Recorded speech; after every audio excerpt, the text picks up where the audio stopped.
Evening ஸ்நாக்ஸுக்கு இந்த மாதிரி சிக்கன் மோமோ செஞ்சு பாருங்கள். குழந்தைங்க எல்லாருமே நல்லா விரும்பி சாப்பிடுவாங்க.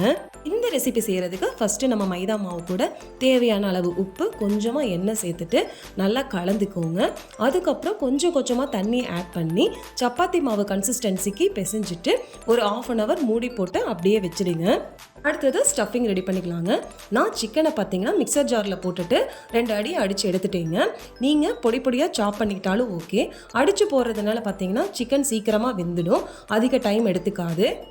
அடுத்தது அரைச்சி சிக்கனை பார்த்தீங்கன்னா மிக்சிங் பவுலுக்கு மாற்றிக்கோங்க. அது கூடவே கட் பண்ணி வச்சுருக்க வெங்காயம், உப்பு, கரம் மசாலா, காரத்துக்கு பார்த்தீங்கன்னா பெப்பர், இது எல்லாத்தையும் சேர்த்துட்டு தேவையான அளவு கொஞ்சமாக பார்த்தீங்கன்னா இஞ்சி பூண்டு பேஸ்ட் ஆட் பண்ணிக்கோங்க. எல்லாத்தையும் நல்லா கலந்து எடுத்துக்கோங்க. இந்த ஸ்டஃபிங் பார்த்தீங்கன்னா கொஞ்சம் மைல்டாக தான் இருக்கும். இன்னுமே நல்லா ஃப்ளேவர்ஃபுல்லாக நல்லா ஸ்பைஸியாக இருக்கணும்னா பச்சை மிளகாய், கருவேப்பிலை, கொரியாண்டர் லீவ்ஸு இது எல்லாத்தையும் நீங்கள் சேர்த்துக்கிறனா சேர்த்திக்கலாம். பட் நான் சேர்த்துக்கல.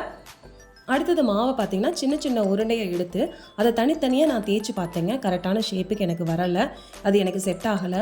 ஸோ நான் கட்டிங் போர்டை வச்சு ஒரு பெரிய அளவுக்கு தேய்ச்சிட்டு அதை நான் ஒரு பால் தூக்கு மூடியை வச்சு கட் பண்ணி எடுத்துட்டேங்க. அது ரொம்ப ஈஸியாகவும் இருந்தது. நான் ஒரு டைமுக்கு பார்த்தீங்கன்னா 4-5 அந்த அளவுக்கு ரவுண்ட்ஸ் நம்மளுக்கு கிடைக்கும். அந்த மாதிரி ஏதாவது ஒன்று ட்ரை பண்ணிக்கோங்க.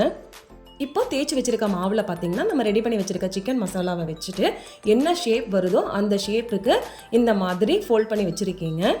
இன்றைக்கி நம்ம ஸ்டீம்டு மோமோஸை செய்ய போகிறோங்க.